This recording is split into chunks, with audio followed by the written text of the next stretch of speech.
All right, Triple H family, welcome to the next in the series of our Success Stories interviews. I am super excited to be speaking with Mark from Bell and Duke. I am a big fan of what they do there, and really, really excited to be talking to a Scottish business as well.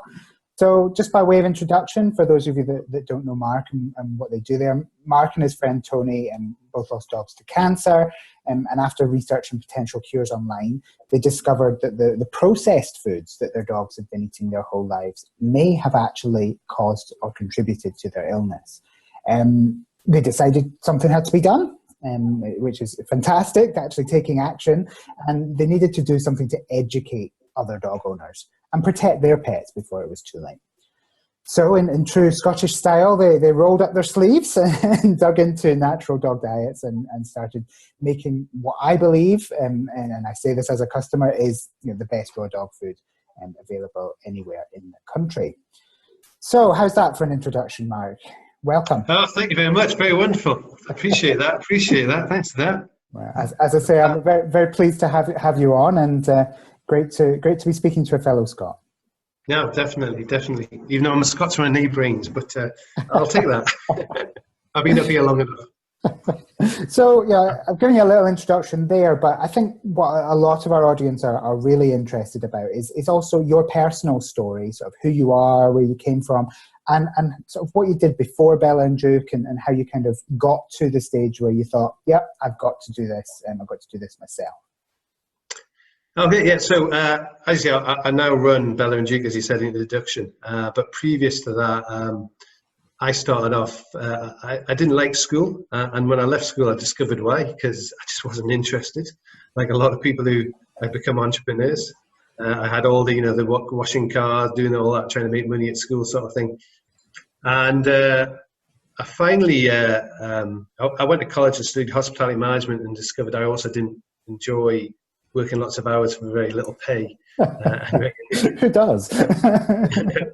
But it taught me a work ethic. And I ended up doing a summer job, which was door-to-door selling fancy goods, so books, toys, calculators and stuff. And I was actually really good at it, surprisingly good at it. So what happened from there was I actually built a team at the age of 21, and we set up in Edinburgh. And from there, we built a pretty successful direct sales team, but you're working a lot of hours, up to 7 days a week. It's all commission driven. You're not actually building a business, you're just doing sales. Yeah. And I decided when I heard a lot about the internet that I wanted to get involved in the internet, because I thought that's the next big thing. Because the thing I liked about direct sales was the fact that you could control who saw your product. Right. If you were a shop, you can't. At the time, you were just stuck there, and this is before internet time. You had to wait for people to come to you, and I thought, well, the best thing to do is show as many people your product as you can, and you're more likely to sell it. Mm-hmm. And that when the internet came along, I went, this is the same idea. I can be the same shop window and show that to the world if I wanted to. So I got involved in internet businesses. I've had some great successes and great disasters. One of the brands, which was the last business I ran, was Go Bananas, which was a real successful online business. And we had double-decker party buses in Glasgow as well. Wow.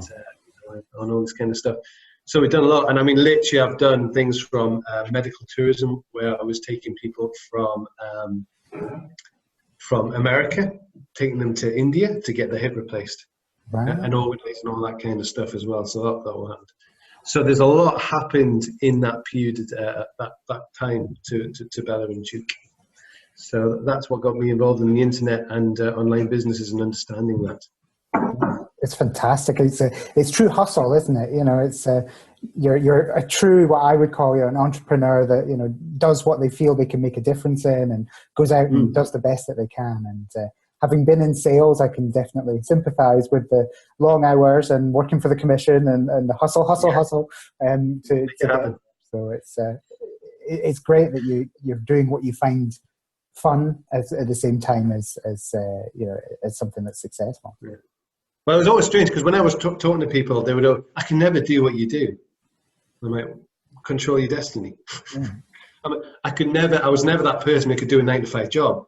It would do me nothing, because I'd be like, you don't control nothing. You think you've got you think you're secure until the day that business goes belly up, or they make it all bought out by somebody else or something like that. And for me, I just never wanted that. I just couldn't imagine somebody else controlling that path. And also, I think sometimes the unknown is quite exciting as well. So, yeah, you're not very risk averse then. I think that's what holds a lot of people back, and some self-doubt maybe as well in their abilities. Absolutely. I mean, if I think about one of the things that I've learned is never to believe your thoughts. That's brilliant. I like that. Because 90% of your belief is just not going to happen, and you worry about this stuff. And it goes over your mind, over your mind, over your mind, over your mind. And, you know, I fell victim to that. I'm worried about stuff. And then you kind of like, you realize actually thinking about the same story, like, I'm late for the plane, I'm late for the plane, I'm late for the plane. If you think about it 20 times, is it going to make it any better? It's true. It's true. So I think all these things you kind of learn as you get older. So, yeah. Yeah, I think I've come across this idea of worrying versus constructive worrying, where you can worry, and as you say, you can go over it and over it and over it and over it, and it doesn't make a difference. Or you can go over it once and plan for what you're going to do. If this happens, I'll do that. If this happens, I'll do that. Yeah. And that's, you know, a complete difference. But when you're in control of your own destiny, you have the ability to make those plans. As you say, you know, if you're in a different situation, you maybe don't have as much control. So I, like you, like to control my own destiny a bit, and that can be scary at times. So it's I can see why some people maybe are too scared to make the jump. So what we're also, you know, interested in this series is success itself. And one of the things that sparked this whole series of videos was somebody sort of asked me, how do you define success? And, you know, I couldn't answer it, because what is success for me is not necessarily success for you or success for anybody else. And, you know, lots of people have different measures by which they go against how successful they are. So, Mark, how would you define success? It's changed as I got older. So obviously when I was 20, it was money and cars. The bigger the car, the more successful you were. And obviously when you get the bigger car, you go, actually, yeah, okay. So there's 80 grand's worth of cars just sitting in my driveway for 95% of the time. That was smart. But but you kind of wise up as you get older. Yeah. But that whole thing, I think, has changed. And what I class as success today is different to what I class as success even 5 years ago. And today it's just waking up, enjoying what I'm doing. So what is it you actually need? And when you think about it, what is it you need? What's the worst case scenario? Success to me is just literally waking up and going, I enjoy what I do. I love it. And I don't buy into this whole life balance thing, because I just don't think it exists, especially when you've got kids. They're pulling at you, the house chores are pulling at you, the business is pulling at you, you know. But you know what's funny? On a Saturday morning when I get up at 5:30 or 6 o'clock and I work on Bella and Duke, I'm not thinking about work. I'm really loving it, because it's the one time I can be creative, I can think about it. So for me, that's success, because I'm just loving what I'm doing. It's passion for me, whether I make money at it or not. And if you look at anybody who's been really successful, it's always been driven by a passion, and not money. You naturally make money if you're doing something great. We all know that. But I sit here today and go, oh, this thing I'm doing today, I feel like it's a mission, it's a statement, it's something I want to do. It's bigger than me. It's bigger than me. And I think anybody, you know, and I'm not religious in the slightest, but obviously I can see that in people who are religious as well, why they're happy, because it's something bigger than just the problems that they deal with every single day. So for me, success is getting to that point where I'm comfortable in my skin, I'm comfortable with my outlook. If I piss a few people off with my attitude, well, that's their problem, not mine, you know? Exactly. You can't please all the people all the time, can you? So that's a really nice definition of success. And it's not one I've heard before yet on this series anyway. You know, just waking up happy and doing what you love. I think that's a great way of defining success. And it allows you, I suppose, to as well be successful no matter what, because as long as you're meeting those criteria, it doesn't actually matter what you're doing every day, as long as you're happy and you're waking up doing what you love. Love it. Correct. And no one can influence it, only you. Yeah, even better. You're in control of it. You're in control of it. So I think that's important, absolutely. That's what success. So it sounds fantastic. It definitely sounds a great way to define success. But I'm sure it's not always easy. You know, what kind of challenges do you come up against in making sure that you live that success, and how do you get past them? Oh, I mean, I've had, lots. I think self-doubt is the biggest one for me personally.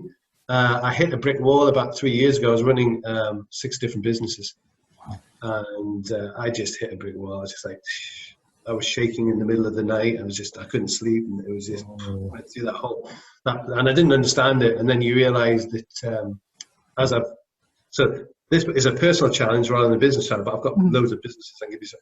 But it was really understanding that our body and our brain, the way it works, is it finds it very difficult to understand what a threat is. So if we get an email in that's negative, your body instantly get that, that knot in your stomach, and you go in that fight or flight mode. Yeah. It's just an email. But you get 10 of those a day. That's like 10 tribal people from the jungle next door trying to stab you all the time. The body can't distinguish between what's real and not. Mm-hmm. And that was the thing that just nagged me. I just had all these worries. And that comes, and for most people, I think it comes from your mum and dad. It's your mum and papa. It's blame them. Because whatever you come up brought up with as a child, you tend to bring in without realizing it subconsciously as an adult. Now, my mum and dad got divorced when I was 5. Both of them went through bankruptcy. So what's playing in my head without me realizing it? Having seen both parents stressed, going through bankruptcy, if I get a negative or anything, what am I thinking? Who's going to be knocking at my door? And I hadn't realized that program, that story was subconsciously playing in my brain. I had to stop because I'm like, that's not my story. That's my parents' story. Yeah. And when you realize these kind of things, you overcome these challenges. I think personal is number one. And off that, you become more self-reliant. You believe in yourself. You can lead from the front more so. And I think that's important.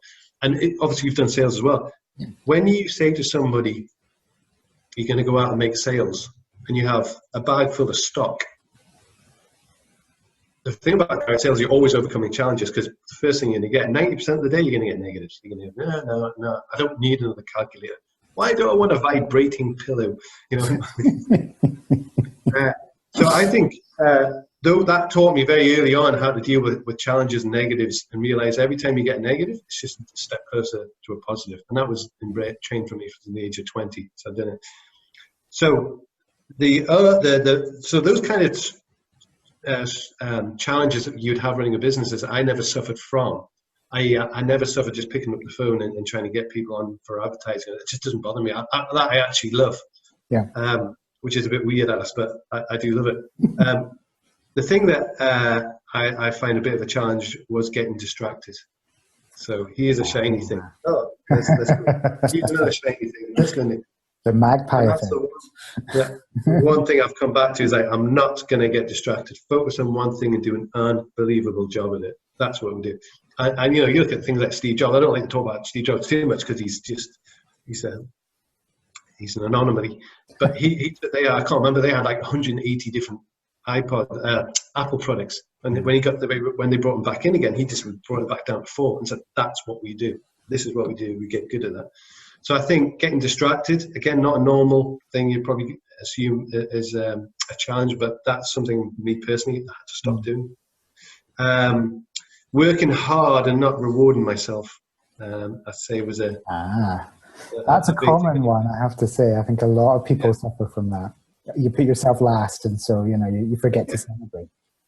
And then you feel guilty. Because if you reward yourself, I should be working out, and you go through this whole thing again. Where's that coming from? Mum and dad, possibly. Who knows where that guilt comes from?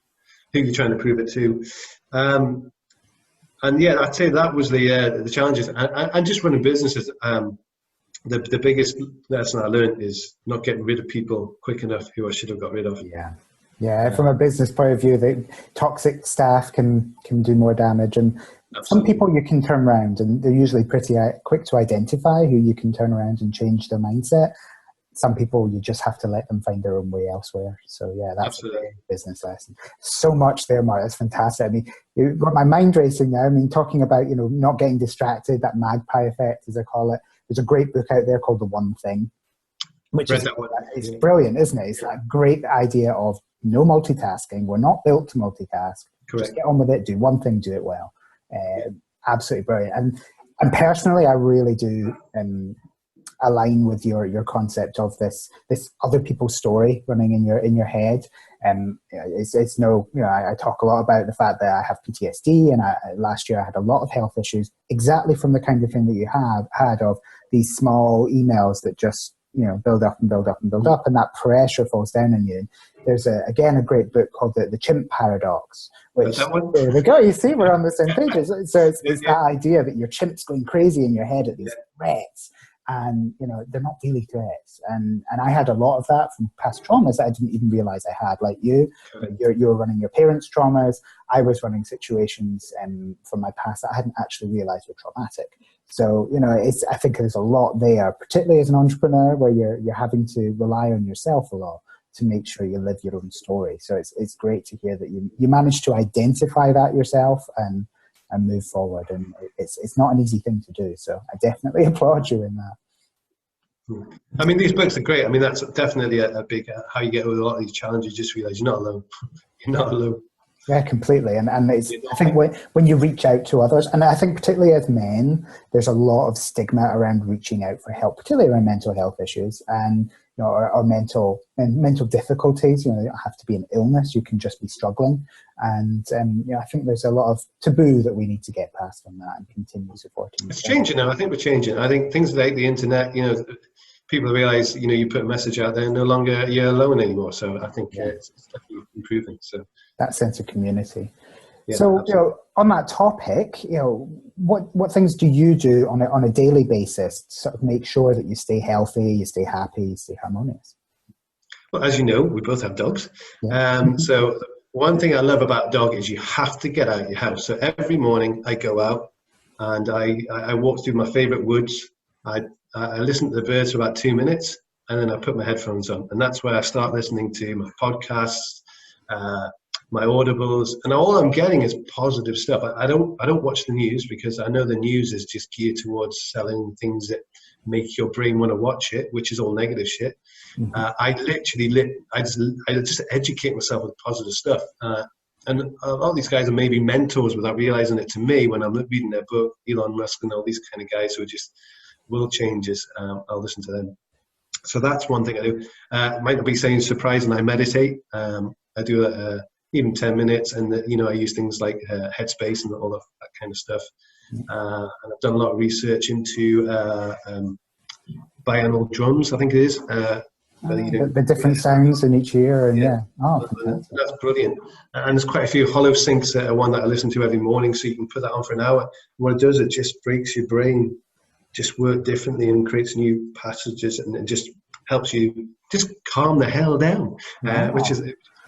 Could do some of that. I'll maybe do some investigations when we do some videos. Yeah, definitely. Holosync and all that. There's quite a few. Also, I do nutrition. Like, I'm massive into my nutrition. I am for dogs. And I joke about it. But yeah, for humans, it's the same. We eat so much processed crap. That's what's killing our brains, killing our bodies. It's putting your chemicals out of science. And to think that you haven't got chemicals affecting your brain, just speak to a lady once a month. It's there. We know it happens. And it's irrational. And you're fighting chemistry. And if you're putting the wrong things in your body, you're just going to get the wrong chemistry going on in your brain. Why do you think you're different? And I know with my kids, if they eat sugars and stuff, they're bouncing off the walls. So nutrition, massive, massive thing for me. And I do spend more time getting the right products, the right food, and I'll invest in my kitchen equipment because it's that important to us. Fitness, I do, my walking. I'm back in just lifting weights. Because when you get over the 40 odd, you should lift weights rather than try and do another marathon. So that really helps me daily. And the other thing, and again, it's maybe not common, but I think it's important, is action. So we often worry about stuff. So I think, what's on my mind today when I wake up? The way to get off my mind is just action it. Whether it's a worry, whether it's an opportunity, whatever it is, the best cure is just do something about it that morning, that time. That's your priority, because it's going to run around your head all day. So whether it's dealing with a challenge, you just go and do it, and you'll feel like 100 times better. rather than just worrying about it. And we know all that because, you know, when you got to make that call, you know, that call you don't want to make, just pick up the phone. Like what I was doing before this interview is I wasn't thinking about the interview. This is my trick. And I learned this from direct sales. When I'm shopping on doors, if I actually thought about what I'm doing, hey, it's crazy, you're going to go speak to 300 people and 270 of them are going to say, hey, we don't like your stuff. Go away. Yeah, go away. Nicely. Yeah, well, not always. You know, if you actually thought about it, you would, this is crazy, but I didn't. I used to play games with my brain, so I just wouldn't think about it. So I never thought about the interview, although I got a little bit prepared. I didn't think about it until I was quickly 5 minutes, I just kept myself busy. And that's how I don't get this worry about it, because I know how my brain's going to work, and I just stick it over here. So if I'm doing public speaking, all this stuff, which, you know, I'm not a natural at, I mumble a lot, I talk fast. I know people don't always understand me, but this never stopped me doing it because I just don't let my brain get away. And I find meditation, all these things just help me get to that place of doing it. No, that's fantastic. I think there's a lot in there that we've covered before. There's a few new bits in there as well that I'll definitely pick up on and investigate. We partner with Headspace, so, you know, there's definite benefit in that. I do that every morning when I'm on the train on the way into the office. I think it's a great way to just, as you say, start your day off in a positive, calm frame of mind, which I think we all need a little bit more of. Absolutely. In nutrition, I'm exactly the same, although right now I'm not in a great weight space, but I'm on the way back down, and I do take that very important. But I think it's about personally getting the balance. So I work on a sort of macro basis of getting the right balance between carbs, fat, and protein, and just making sure that you actually get some of those treats in there as well, so that life is still enjoyable. And it's really exciting. And podcasts are exactly the same. It's just getting that little bit of outside perspective for me, and you know, and other people's thoughts and ways of thinking of things can make a massive difference. Who are you listening to at the moment? Anyone in particular? I've got loads. I mean, I disruptive entrepreneur. Sorry, Tim Ferriss is always a brilliant one. You can't go wrong with Tim Ferriss. The biohackers. I'm a biohacker. You can Google that bad boy if you don't know what a biohacker is. Yeah, I do, and I do a lot of startups. So there's quite a few. How they started, I think, is one of the podcasts. But I just love hearing inspiring stories. So if I just don't want to think about this, want to get motivation and hear how these guys started up, Ben and Jerry's right through to, you know, other names that I've never heard of. All of them. It's just brilliant to hear, because you just realise that they're going through the same challenges as what I am right now. We're all inflicted with that disease known as humanity, so it's good to learn from others. Yeah, I mean, a few that I'm on at the moment, the Model Health Show is one we've been really good on. He does a lot of science-based. He's a fitness coach, but also, you know, backs everything up with science. He's, you know, a scientist as well. Who else we listen to? Well, we've been a long-time listener to the Daily Boost from Scott Smith, the Motivation to Move. I used to be one of his coaching clients, and he is phenomenal. I've had dinner with him. He's an amazing guy, and so is his wife Joy. So I definitely recommend both of those for anyone looking for some new podcasts. So obviously, you know, you've had a really exciting and varied career so far to date. If you could go back to any time and talk to yourself when you were younger, what would you say? How would you advise them? I think I might have mentioned it earlier on. I think the thing is 90% of the things you're going to worry about ain't going to happen. So your brain's going to spend 90% of its time worrying about stuff that's never going to happen. And when you understand that, you go, just listen to your brain. Just watch your brain, because your brain's going to play tricks with you. And you're not your thoughts. You are not your thoughts. And then you can step back and actually see these thoughts come and go as they should. And I think that through that, so mindfulness and stuff like that. Also, I think I'd say leave your ego at the door, and believe it yourself. That's what I would say to myself when I was younger. If I could just get that message to them, I think I would have moved on a lot quicker. Because maybe a bit of lacking in doubt, let my own ego, my own insecurities make decisions rather than the right decision, because who's got the biggest dick complex, you know? I suppose that comes with experience as well, though. You know, you have to, I think sometimes you have to go through that process of learning yourself that you know, your brain's playing tricks on you and, you know, leave the ego at the door kind of things that I think we're all told at some point, and we all go, yeah, it doesn't apply to me. And it's not until you discover that, you know, we're all the same, and yeah, exactly the same. So, and it just reminded me of what you mentioned as well about getting things out of your head as well, and how important that is to your day to day. And the way I do it personally, and I can see it in the background for you there, is I whiteboard it. And if something's going round and round in my head, I just write it on the whiteboard, and then it's not in my head anymore, and I can move on. And if it's important, I'll do something about it. But if it's not, at least it's out of my head. Yeah, so, I use Evernote as well, and all these things, you know, technology, Evernote. Great tool. When you walk in, just bang, forget about it, and it'll be on your to-do list. And there's a huge video we could do on productivity. There's another great book called The Productivity Ninja, which is all about that kind of different ways to handle information and lists to keep you productive. And it's awesome. It really did change my life. So we'll maybe do a video on that at some point. So what's next for you? And what's next for Bella and Duke? Bella and Duke, it's a mission. So the mission base of Bella and Duke is get as many dogs off and cats off processed dog food. That's my goal. I think it's a massive killer of cats and dogs. That's my opinion. And I think truth's on our side, and we're competing. We're kind of disrupting the whole marketplace, which it needs disrupting, because when you actually look at the science and the ingredients in this food, it's just terrible. And so the goal really is just to keep growing in that, and I'm loving it, and absolutely loving it. I'm loving the results that people are seeing. And you see on the Facebook group, people, my dog had skin issues, and now they've gone after 3 years of being at the vets, and you go, wow. Yeah. I mean, that just makes me excited. But my bigger picture really is to say to human beings who own these dogs is, look, if you're feeding your dogs right and seeing what's happening, imagine if you did the same to yourself, and we could solve the NHS problem. Yeah, so that's my subliminal way of getting through to it. But dogs are so easy because we control what we feed the dog. Mm-hmm. Where it's a lot more difficult. If you've got sugar anxiety and want to eat sugar, and you have this whole story going on, so it's a psychological and it's a chemical thing going on, and you need your sugar, you need your chocolate, and you need, then that seeing that the dog can't make that choice, you have to make that choice for them. And because you're putting them on a strict diet, and then you see the inflammation going, you see the right body shape and all these kind of things, it's amazing. So the goal with Bella and Duke is just to keep growing it and growing it and growing it and growing it, and building a brand that people believe in. Mm-hmm. And we're learning and evolving ourselves. So the latest science coming out, we're always adapting it to our dog food. And the reason is quite often it's not the research done in dog food, but there is in human. So we just have to take a view in it. Like, if you think about it from the perspective of a dog, who benefits from a healthy dog? Just the owner. The vets don't.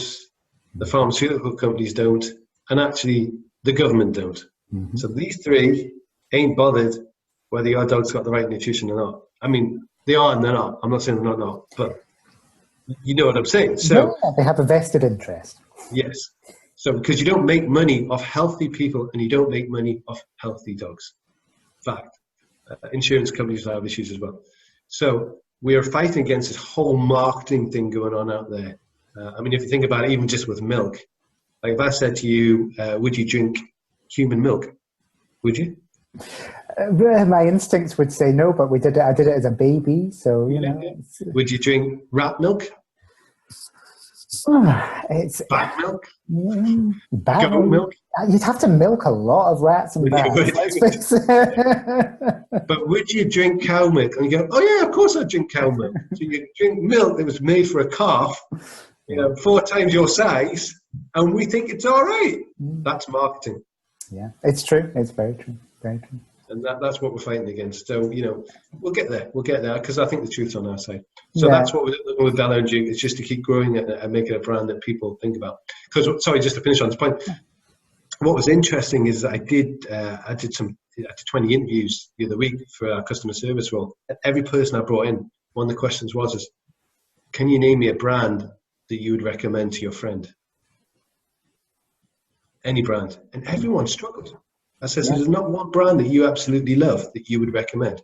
I mean, one person said pot noodle, so you obviously I imagine. I was going to say mine would be Ben and Jerry's probably. But that's because of the story behind Ben and Jerry's as well. Yeah. You know what I mean? It's not just it's these two hairy guys who look like the hairy bikers. You know, it's just like there was a story behind it. But you know, iPod, Apple's another one. You know, that Casey came up. But it was people were surprised. Go, you know what? There isn't a brand that I absolutely love, and that's my mission with Bello and Duke, is to create a brand that people actually love and would recommend and would recommend and would recommend. Yeah. Yeah, well, you've certainly got my personal recommendation.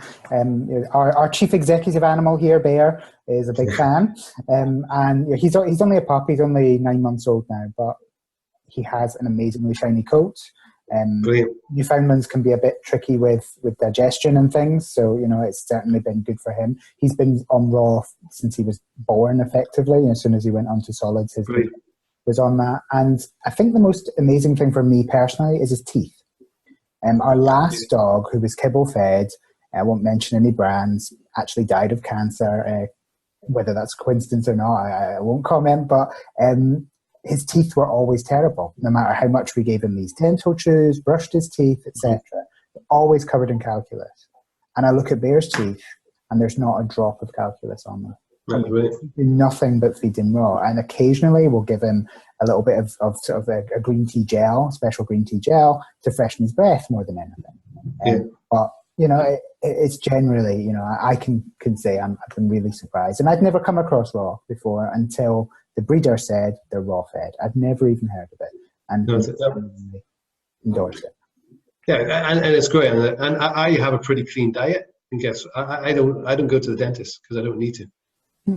Interesting. So it's the same for humans. If you eat the right food, you don't need to go to the. I don't even use fluoride. I use herbal toothpaste.